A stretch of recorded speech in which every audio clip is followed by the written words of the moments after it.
नमस्कार। चलिए, आज बात करते हैं एक ऐसे गांव की जहां अंधेरे में एक पुराना श्राप सांस लेता है। हम देखेंगे कि कैसे एक नए पोस्टमास्टर की एक छोटी सी अनजाने में हुई गलती उस पूरे गांव को 20 साल पुराने आतंक में वापस ढकेल देती है। तो चलिए इस कहानी की परतें खोलते हैं। और कहानी की शुरुआत होती है बस एक सीधी साधी चेतावनी से। एक ऐसी सलाह जो सुनने में तो बड़ी आम सी लगती है, पर इसके पीछे एक बहुत ही भयानक राज छिपा हुआ है। ये शब्द हमारे हीरो गिरधारी को कहे गए थे, लेकिन अफसोस तब तक बहुत देर हो चुकी थी। तो कहानी का पहला हिस्सा, एक अनजाना साया। इसमें हम देखेंगे कि कैसे गिरधारी का गांव में आना ही एक खौफनाक सिलसिले की शुरुआत कर देता है। तो सीन कुछ ऐसा है। गिरधारी, एक नया नया पोस्टमास्टर, अपनी पत्नी के साथ एक बिल्कुल अनजान कोहरे में लिपटे गांव पहुंचता है। रात काफी घनी और ठंडी है और घर में घुसते ही उन्हें याद आता है कि अरे, वो चावल खरीदना तो भूल ही गए। अब सोचिए, इस सुनसान गांव में आधी रात को क्या किया जाए।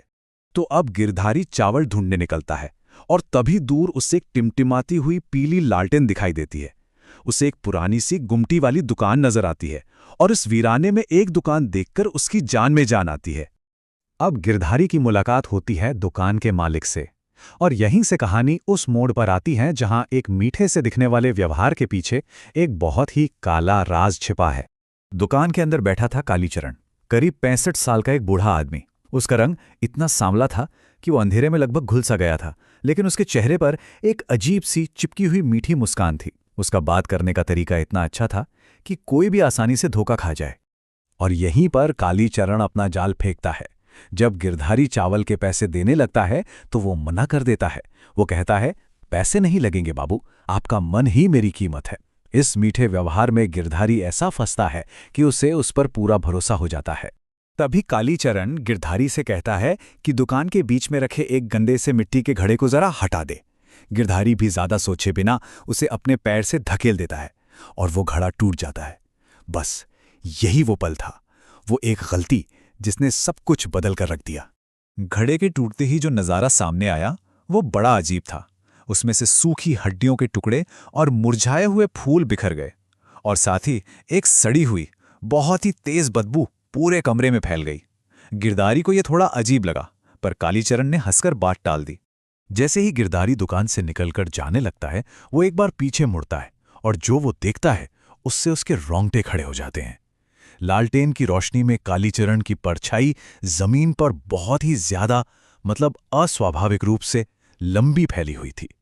ये एक बहुत बुरा संकेत था जिसे वो उस वक्त समझ नहीं पाया। वो घड़ा टूट चुका था, और उसके साथ ही एक ऐसी आत्मा आजाद हो चुकी थी जिसे 20 साल पहले बड़ी मुश्किल से कैद किया गया था। अब उसका असर पूरे गांव पर कहर बनकर टूटने वाला था। अगली सुबह होती है, और गिरधारी का पड़ोसी उसे गांव का वो 20 साल पुराना राज बताता है। वो उसे समझाता है कि आखिर क्यों शाम ढलने के बाद कोई भी घर से बाहर नहीं निकलता, और यहीं से गिरधारी के दिमाग की बत्ती जलती है। उसे अपनी गलती का एहसास होने लगता है।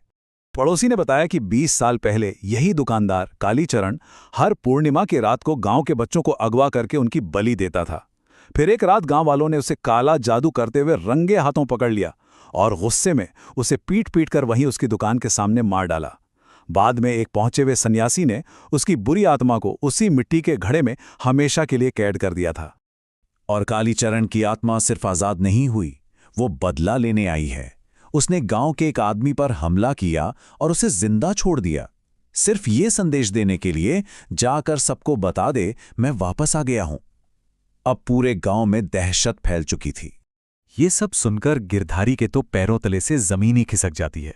अब उसे सारी कहानी समझ आ जाती है कि कैसे कालीचरण ने अपने मीठेपन का नाटक करके उसे धोखा दिया और उसी से अपना बंधन तोड़वाया।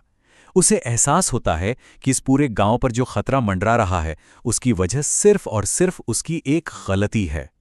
डर और पछतावे के बीच गांव वाले अब उस बुराई से लड़ने का फैसला करते हैं। उनकी आखिरी उम्मीद वही बूढ़ा सन्यासी था जिसने 20 साल पहले भी गांव को बचाया था। अपनी गलती को सुधारने के लिए गिरधारी अपने पड़ोसी को सारी सच्चाई बता देता है। वो दोनों मिलकर गांव वालों के साथ उस बूढ़े सन्यासी के पास पहुंचते हैं और उनसे इस मुसीबत से निकलने का कोई रास्ता पूछते हैं। तो सन्यासी एक बहुत ही खतरनाक योजना बनाता है। प्लान ये है, अमावस्या की रात को गिरधारी चारे का काम करेगा। वो दुकान में जाकर कालीचरण को बातों में फंसाएगा। इस बीच सन्यासी दुकान के चारों ओर एक सुरक्षा घेरा बनाएगा। जैसे ही सन्यासी इशारा करेगा, गिरधारी को दुकान से बाहर कूदना होगा और फिर सन्यासी अपना आखिरी अनुष्ठान शुरू करेगा। और फिर वो रात आ ही जाती है, अमावस्या की काली रात। अब कहानी अपने आखिरी पड़ाव पर है। गिरधारी, सन्यासी और गांव वाले सब मिलकर उस आजाद हुई आत्मा का सामना करने वाले हैं। गिरधारी हिम्मत करके दुकान के अंदर जाता है। अंदर कालीचरण उसे देखकर बड़ा खुश होता है और बिल्कुल पहले की तरह ही मीठी मीठी बातें करके उसका स्वागत करता है। वो इस बात से बिल्कुल अनजान है कि ये एक जाल है। जैसे ही सन्यासी अपना घेरा पूरा करके गिरधारी को बाहर आने का इशारा करता है, कालीचरण को सब समझ आ जाता है। उसकी वो मीठी मुस्कान एक पल में गायब हो जाती है और उसका चेहरा एक भयानक दानव जैसा दिखने लगता है। वो जोर से चिल्लाता है, सन्यासी, तूने मेरे साथ धोखा किया है।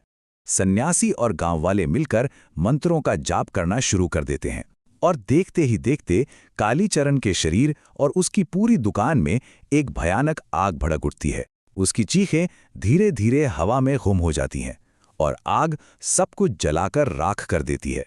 आग के शांत होने के बाद सन्यासी कालीचरण की बची हुई राख को एक नए मिट्टी के घड़े में बंद करता है और उसे जमीन में गाड़कर उसके ऊपर एक बरगद का पेड़ लगा देता है। ये एक पक्का समाधान था, ताकि जब तक वो बरगद का पेड़ रहेगा, कालीचरण की आत्मा भी वहीं कैद रहेगी। गांव में शांति तो लौट आई, लेकिन ये कहानी एक सवाल पीछे छोड़ जाती है।